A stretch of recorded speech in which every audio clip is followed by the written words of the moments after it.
बात करेंगे मौसम की सूरत हाल से मुतालिक। शहर कायद में हब्स की कैफियत बरकरार, हवा में नमी का तनासुब ज़्यादा होने के बायस गर्मी की शिद्दत 2 से 4 डिग्री ज़्यादा महसूस की जा रही है। महकमा मौसमियात का कहना है कि कराची में आज से बारिशों का इम्कान है। 20 और 21 अगस्त को तेज़ बारिश हो सकती है। सिलसिला 23 अगस्त तक जारी रहेगा। मज़ीद मौसम का अहवाल जान लेते हैं रिमशा इस्माइल से। बताइएगा रिमशा। जी बिल्कुल, शहर कायद में अगर आज मौसम की बात करें तो मौसम जो है वो गर्म और मरतूब है, जबकि महकमा मौसमियात के मुताबिक इम्कान ये कि कराची में आज ज़्यादा से ज़्यादा दर्जा हरारत जो वो 37 डिग्री तक जा सकता है। इस वक्त भी जो है वो शहर में एक हब्स की कैफियत है और हवा में जो नमी का तनासुब है वो भी 60% से ज़ायद है। माहिरीन मौसमियात अंजुम नज़ीर हमारे साथ मौजूद है, इनसे जानते हैं कि कराची वालों को कब बारिश हो सकती है। कराची में इम्कान है कि कराची में आज बारिश होगी और ये कब तक जारी रहेगी? जी देखें, कराची में जैसा कि आपने बता दिया कि आज हवाएं जो हैं वो शुमाल मशरिक़ से चल रही हैं। नमी का तनासुब ज़्यादा होने की वजह से और हवाओं की रफ़्तार कम होने की वजह से जो है वो हब्स की सी कैफियत है, महसूस किया जाने वाला दर्जा हरारत ज़्यादा है। ताहम इस बात की तवक्को है कि आज दोपहर के बाद से कराची में कुछ बादल आना शुरू हो जाएंगे और इस बात की तवक्को है कि कराची में चंद मकामात पर गरज चमक के साथ बारिश हो सकती है। ये बारिश का सिलसिला वक्फे से शहर कराची में 23 तारीख तक जारी रह सकता है, जिसमें 20-21 तारीख के दौरान इस बात की तवक्को है कि बारिश जो है वो थोड़ी सी ज़्यादा हो सकती है। तो इस दौरान जो नशेबी इलाके हैं वहाँ पे अर्बन फ्लडिंग के खदशात भी मौजूद रहेंगे। सितंबर के हवाले से कह रहे हैं कि मामूल से ज़्यादा बारिशें हो सकती हैं, ऐसा कहना ठीक है? देखें जी, जब मानसून की एडवाइज़री इशू की गई थी तो बताया गया था कि पाकिस्तान के सदर्न हाफ में जो है वो मामूल से ज़्यादा बारिशें रहेंगी। हमने देखा जुलाई तकरीबन जो है वो कराची बशमूल सिंध जो है वो तकरीबन जो है वो ड्राई गया है। अब अगस्त के लास्ट 10 डेज़ हैं और उसके बाद सितंबर है, तो ऑफ़ कोर्स जब अबव नॉर्मल की रेनफॉल की बात होगी तो अब ज़ाहिर सी बात है कि 3 से 4 स्पेल तो मुतवक्को हैं और इस दफ़ा इस बात की भी तवक्को लग रही है कि मानसून जो है वो लेट सितंबर तक बरकरार रहेगा। जी बिल्कुल, मानसून जो है वो लेट सितंबर तक बरकरार रहेगा। कराची में जो है वक्फे से बारिश का सिलसिला जो है वो आज से शुरू हो जाएगा, जो कि 23 अगस्त तक जारी रहेगा। इस दौरान 20 और 21 कराची में तेज़ बारिश का भी इम्कान है। जी कराची में आला पुलिस हुकाम की जानिब से करप्शन में मुलव्विस पुलिस अफसरानों एहलकारों के खिलाफ कार्रवाइयाँ जारी हैं। पुलिस चीफ और DIG साउथ ने एक DSP और थानेदार समेत 4 अफसरानों एहलकारों को मुअत्तल कर दिया है। मज़ीद जानते हैं हमारे नुमाइंदे मेराज अख्तर से। जी मेराज, बताइएगा।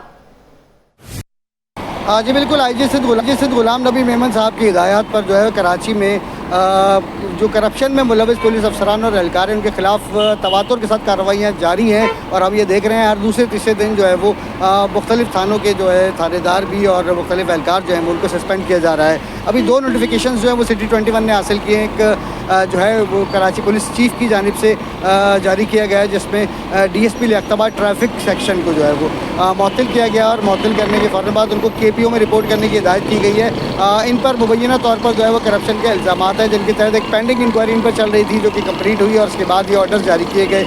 इसके बाद दूसरा ऑर्डर जो जारी हुआ है वो हुआ है DIG साउथ जोन के ऑफिस से, जिसमें बल्दिया टाउन में एक थाना है मदीना कॉलोनी, वहाँ के जो थानेदार हैं हामिद और इसके अलावा एक ASI है सैयदज़ादा और तीसरा एक हेड कांस्टेबल है नायाब। इन तीनों को फौरी तौर पर मुअत्तल करने के अहकाम जारी किए गए हैं और इनको गार्डन हेडक्वार्टर में रिपोर्ट करने की हिदायत जारी की गई है। इन अफराद पर भी एक पेंडिंग इंक्वायरी चल रही थी और इन पर इल्ज़ाम थे कि इनके स्मगलिंग में जो मुलव्विस अनासर हैं उनसे रवाबित थे और जो ऑर्गेनाइज क्राइम जो इनके इलाके में चल रहा था उसमें जो है उनके कुछ रवाबित थे जो सामने आए थे, जिस पर इंक्वायरी चल रही थी और उसके बाद ये फैसला किया गया इनको फौरी तौर पर सस्पेंड कर दिया जाए। तो इस तरह एक DSP ट्रैफिक को, एक थानेदार को और 2 एहलकारों को मजबूरी तौर पर जो है वो सस्पेंड किया गया है। और सस्पेंड करने के बाद जो है इनको उनमें से 3 जो हैं वो गार्डन हेडक्वार्टर में जो है रिपोर्ट करेंगे आज और जो DSP हैं वो KPO में रिपोर्ट करेंगे आज। IG सिंध की जानिब से जो है इससे पहले भी 12 ये कहा जा चुका है कि जो भी पुलिस अफसर या एहलकार जो ऑर्गेनाइज क्राइम में मुलव्विस होगा या करप्शन में मुलव्विस होगा उसके खिलाफ इसी तरह कार्रवाइयाँ की जाती रहेंगी। माजूर कोटे पर सेकेंडरी स्कूल टीचर की भर्ती न करने के खिलाफ दरख्वास्त। सिंध हाई कोर्ट ने सरकारी वकील से इंटरव्यू का ट्रांसक्रिप्ट तलब कर लिया है। जस्टिस फैसल कमाल आलम ने रिमार्क्स दिए। बताया जाए क्या सवालात किए, किस बुनियाद पर दरख्वास्त को साख नाकाम करार दिया गया।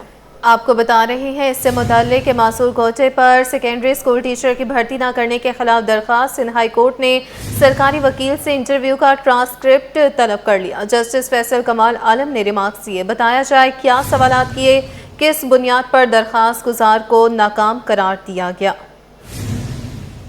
माजूर कोटे पर सेकेंडरी स्कूल टीचर की भर्ती न करने के खिलाफ दरख्वास्त, अदालत ने सरकारी वकील से आइंदा समाअत तक इंटरव्यू का ट्रांसक्रिप्ट तलब कर लिया है।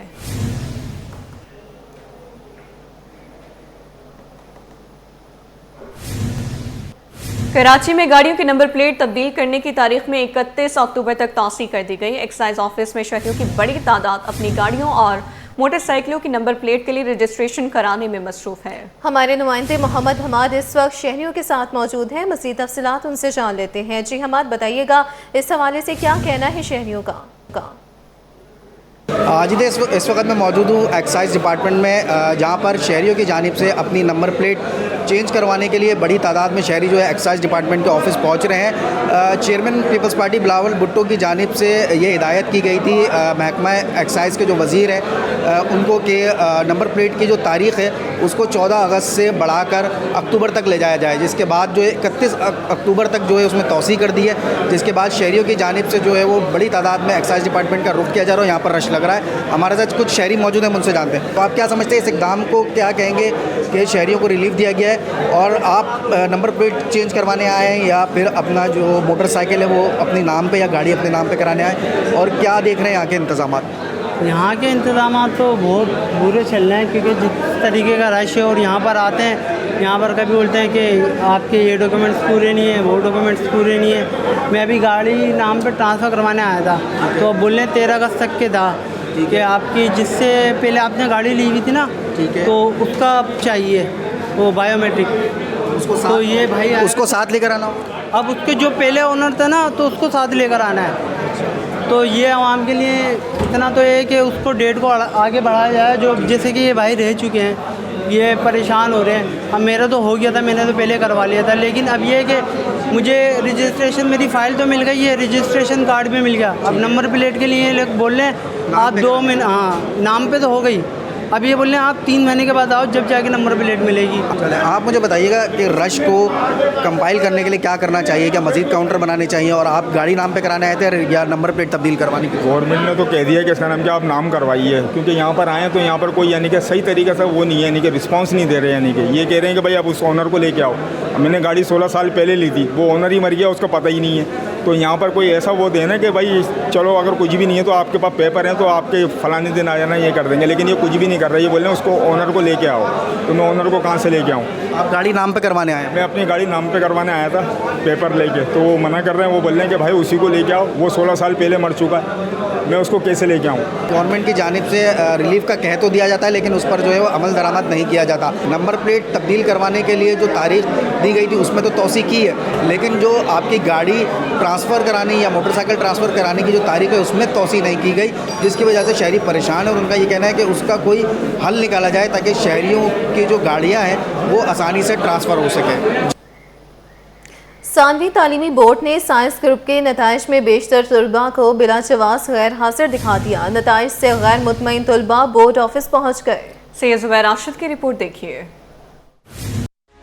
मैट्रिक बोर्ड कराची के साइंस ग्रुप के नताइज जारी, किसी को सिंधी में तो किसी को केमिस्ट्री के पर्चे में गैर हाजिर दिखा दिया गया। तलबा की बड़ी तादाद नताइज चैलेंज करने पहुंच गई। मैट्रिक बोर्ड इंतजामिया ने तलबा के हाथ में क्लेम फॉर्म दे दिए। तलबा का कहना है कि उन्होंने बर वक्त पर्चे दिए, बोर्ड की नाअहली की वजह से कॉलेज दाखिले में रुकावट पैदा हो सकती है। ये बोर्ड वाले, इनका हर साल का है। मेरा एक दोस्त था 9 में, उनका भी ये हुआ, उनके तो 5 पेपर हो गए एब्सेंट के उसमें। अब तो मेरा ये फर्स्ट टाइम है, पता नहीं, देखते हैं क्या होता है क्या नहीं। तो ज़ाहिर है इनकी होगी, क्योंकि सिंधी के पेपर एंड में चेक हुए थे, तो उस वजह से हो सकता है जल्दबाजी में इन्होंने सही से चेक नहीं करे हों। दूसरी जानिब बोर्ड इंतजामिया ने तलबा की सहूलत के लिए फैसिलिटेशन कैंप कायम कर दिया है। तर्जमान बोर्ड के मुताबिक नताइज से गैर मुतमईन तलबा कैंप से रुजू कर सकते हैं। ये मालूमाती सेंटर बनाया है बच्चों के लिए और आपके सामने है, हम उनको फैसिलिटेट कर रहे हैं बच्चों को, और इनका रिजल्ट भी उनको बता रहे हैं। जो हमारी जो बच्चे एब्सेंट हैं उनको वो बताया जा रहा है, जो बच्चे फेल हैं उनको बताया जा रहा है कि मार्कशीट मिलने के बाद स्क्रूटनी की प्रोसेस होगी।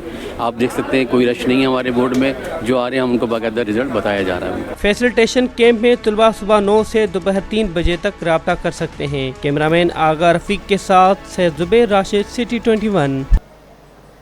अब आपको बताएं, झलमक्सी में तेल और गैस का मंसूबा ऑपरेशनल हो गया। गैस को SSGCL में मेन पाइपलाइन के नेटवर्क में शामिल कर दिया गया। मंसूबा फास्ट ट्रैक बुनियादों पर मुकम्मल किया गया। मंसूबे में OGDCL 56, POL 24 और GPLH 20% शराकतदार हैं। मज़ीद तफसीलात इस हवाले से जान लेते हैं। ब्यूरो चीफ अशरफ खान हमारे साथ मौजूद हैं। जी अशरफ खान, बताइएगा इससे मुतालिक। जी, यहाँ पे देखा जाए पाकिस्तान की सबसे बड़ी जो explosion and production company OGDCL ने बलूचिस्तान में जलमक्सी डेवलपमेंट प्रोजेक्ट को कामयाब तकमील और कमीशनिंग का ऐलान कर दिया है और इसके बारे में पाकिस्तान स्टॉक एक्सचेंज को खत लिखकर आगाह कर दिया है, जिसमें खत में बताया गया है कि ये प्रोजेक्ट अब सुई सदर्न गैस कंपनी के नेटवर्क को गैस फराहम कर रहा है। OGDCL ने पेशरफ से पाकिस्तान स्टॉक एक्सचेंज को जो खत लिखा है उसमें बताया है कि प्रोजेक्ट इस वक्त तकरीबन 14 मिलियन स्टैंडर्ड क्यूबिक फीट जो है यौमिया पाइपलाइन मियार की गैस जो है 45 बैरल जो है यौमिया कंडेंस जो क्रूड ऑयल है वो भी फराहम कर रहा है। और खत में बताया कि गैस को SSGC के नेटवर्क में शामिल कर दिया गया है, जिससे SSGCL ने जल मक्सी से जो है SSGCL की जो है इन पॉइंट तक 98 किलोमीटर तवील गैस ट्रांसमिशन लाइन भी तामीर की है। ठीक है, ब्यूरो चीफ अशरफ खान आप हमारे साथ ही रहिएगा।